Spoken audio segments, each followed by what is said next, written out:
आज 1/6/2022ची मुरली आहे. आजच्या मुरलीचे सार आहे, गोड मुलांनो, सदैव ईश्वरी सेवेमध्ये व्यस्त राहा, तर बाबांशी प्रेम वाढत जाईल, खुशीचा पारा चढलेला राहील.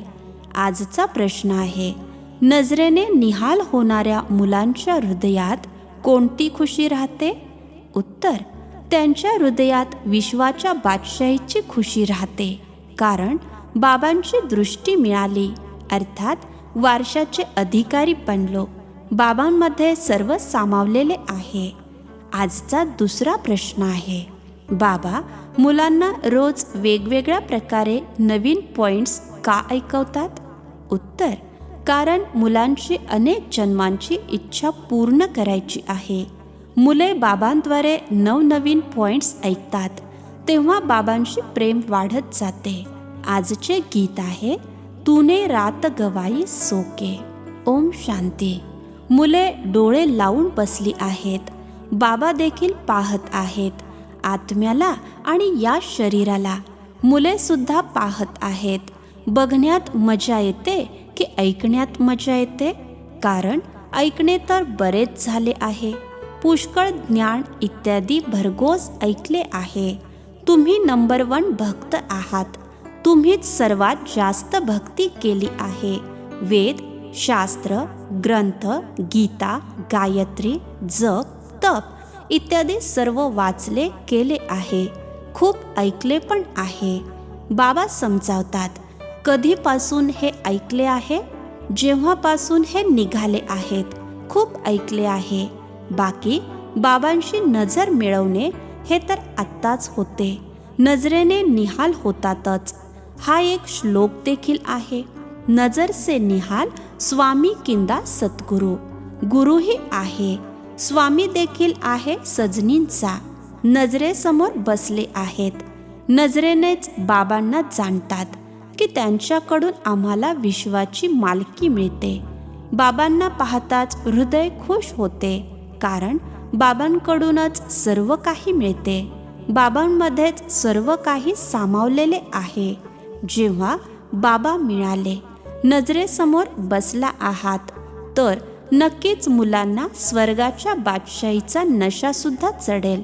आधी बाबांचा नशा, मग बादशाहीचा नशा. आपण जाणतो, आत्ता आपण बाबांसमोर बसलो आहोत. देह अभिमान आता निघून जात आहे. आपण आत्मे या शरीरासोबत चक्रात फिरत पार्ट बजावता बजावता आता आपले बाबा सुद्धा समोर बसले आहेत. बाबा सोबतच वारशाची पण खुशी असतेच. मुले जेव्हा मोठी होतात तेव्हा बुद्धीत येते, आपण बॅरिस्टरचा, इंजिनियरचा, बादशहाचा मुलगा आहोत. मी बादशाहीचा मालक आहे. इथे तुम्ही जाणता, बाबांकडून आपल्याला स्वर्गाचा वारसा मिळतो. बाबांना बघून मुलांना स्थायी म्हणजेच कायम स्वरूपी खुशी व्हायला हवी. यालाच रूहरिहाण म्हटले जाते.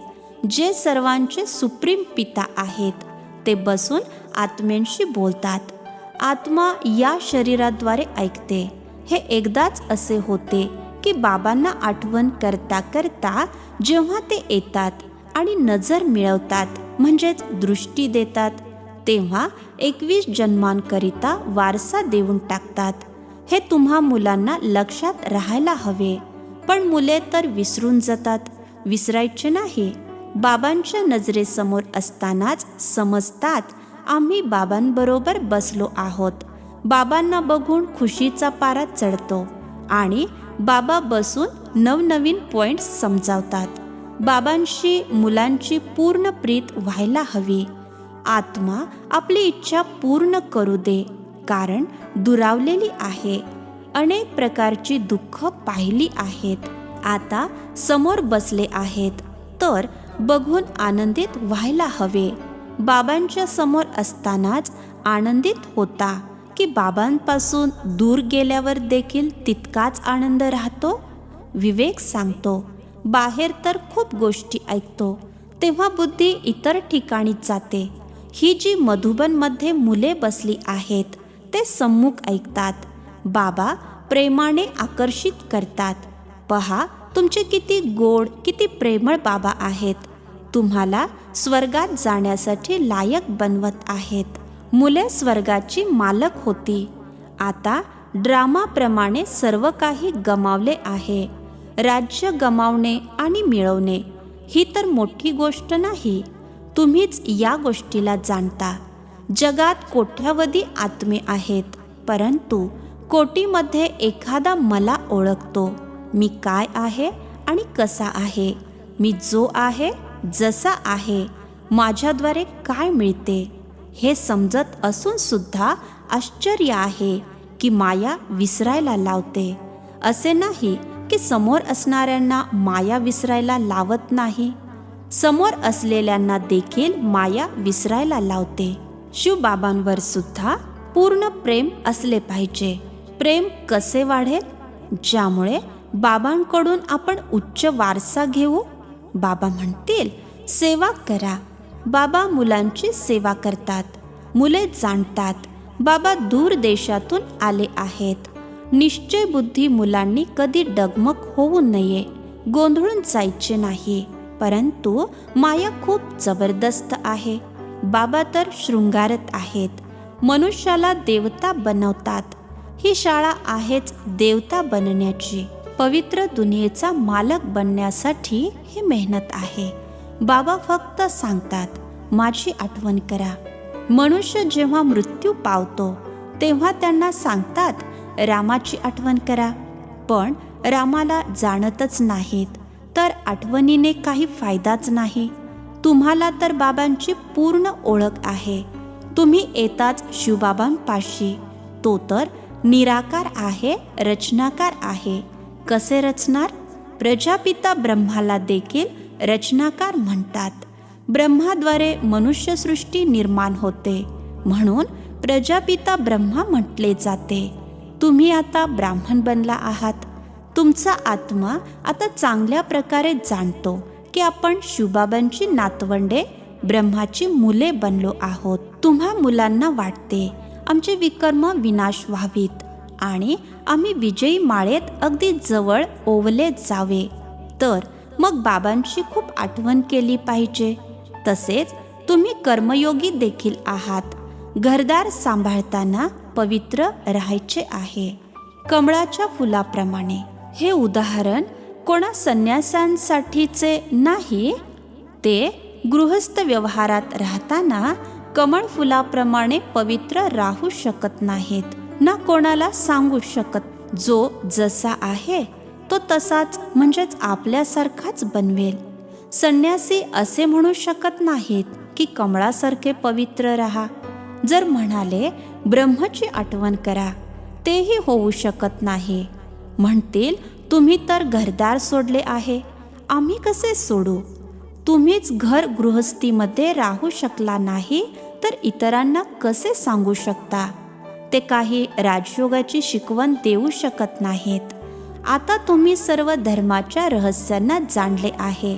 प्रत्येक धर्माला पुन्हा स्वतःच्या वेळेवर यायचे आहे.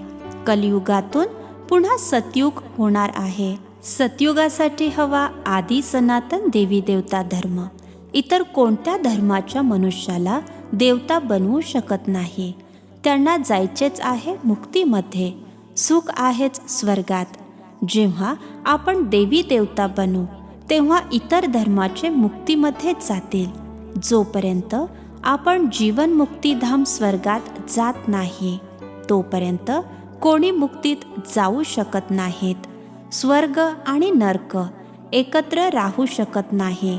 आपण जीवन मुक्तीचा वारसा मिळवू तेव्हा जीवन बंधवाले राहता कामा नयेत. तुम्ही जाणता यावेळी आहे संगम.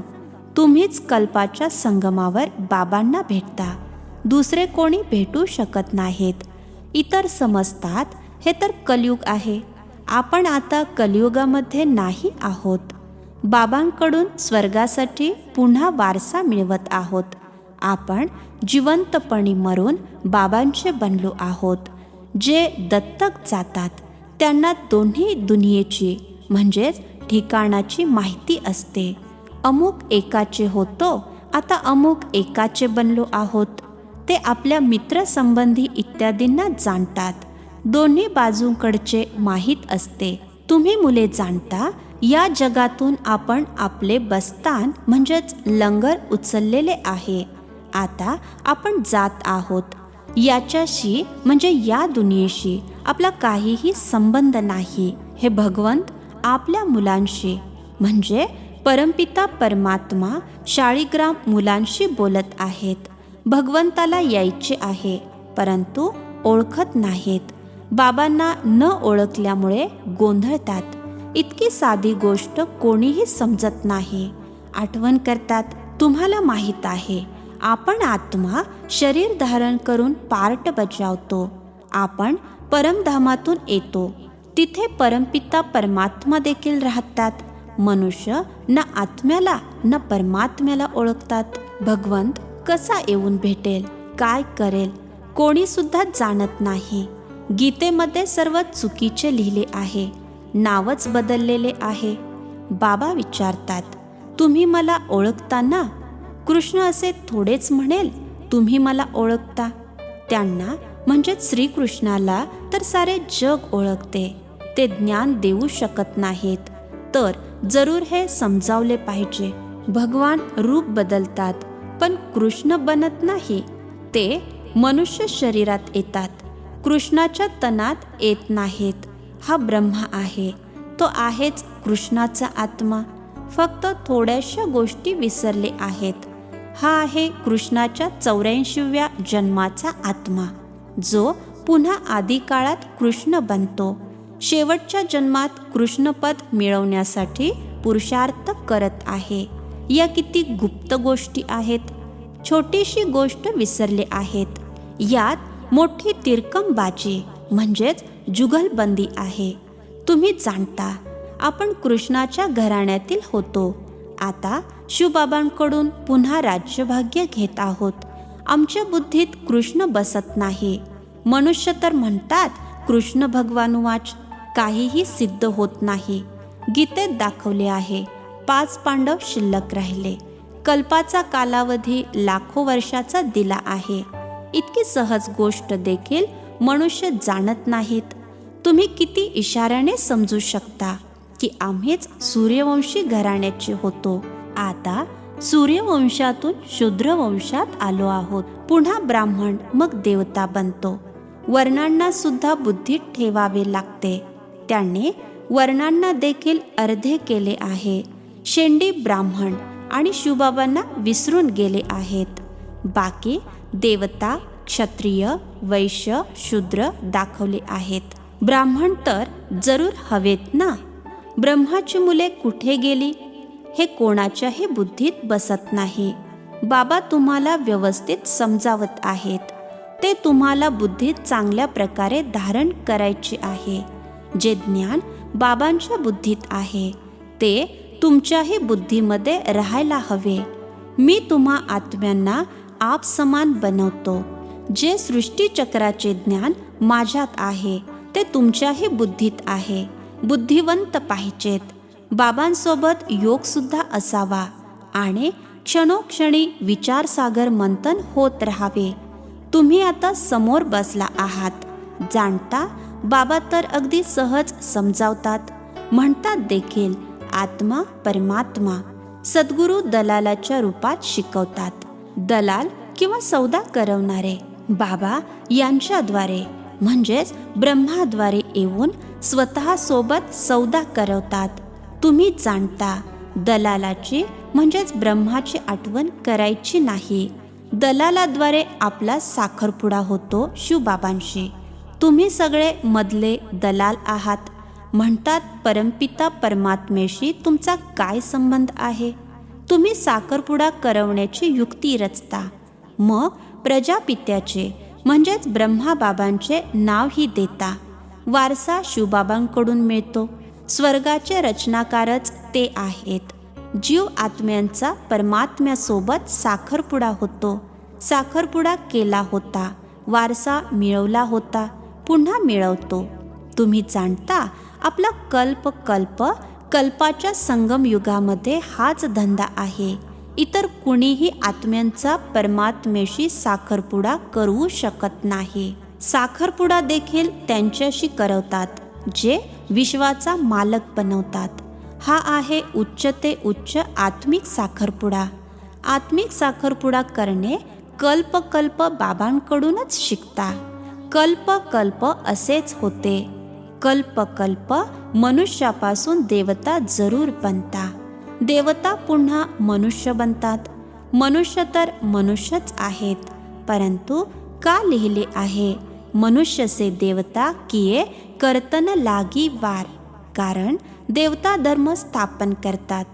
तुम्ही सुद्धा जाणता या साखरपुड्यामुळे आपण मनुष्यापासून देवता बनत आहोत.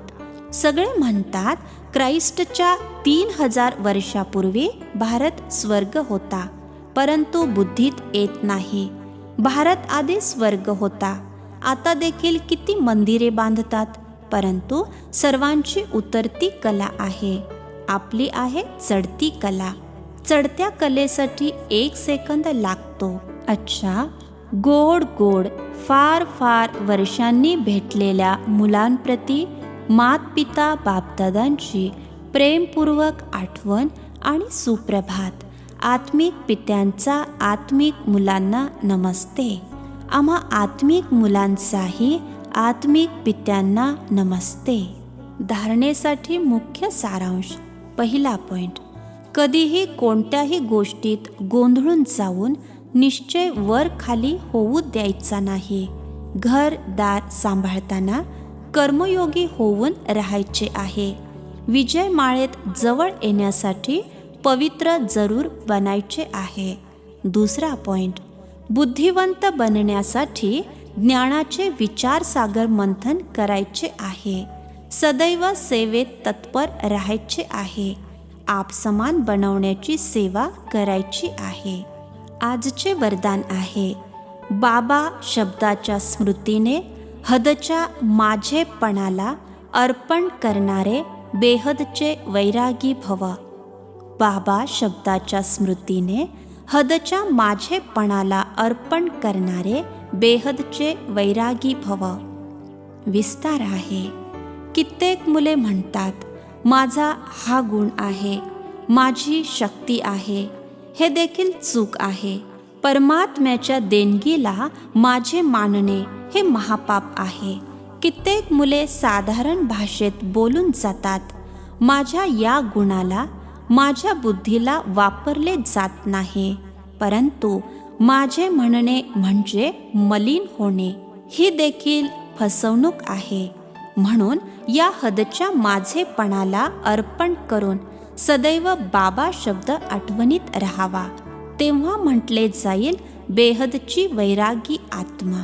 आजचे बोधवाक्य आहे, आपल्या सेवेला बाबांसमोर अर्पण करा, तर सेवेचे फळ आणि बळ प्राप्त होत राहील. अच्छा, ओम शांती.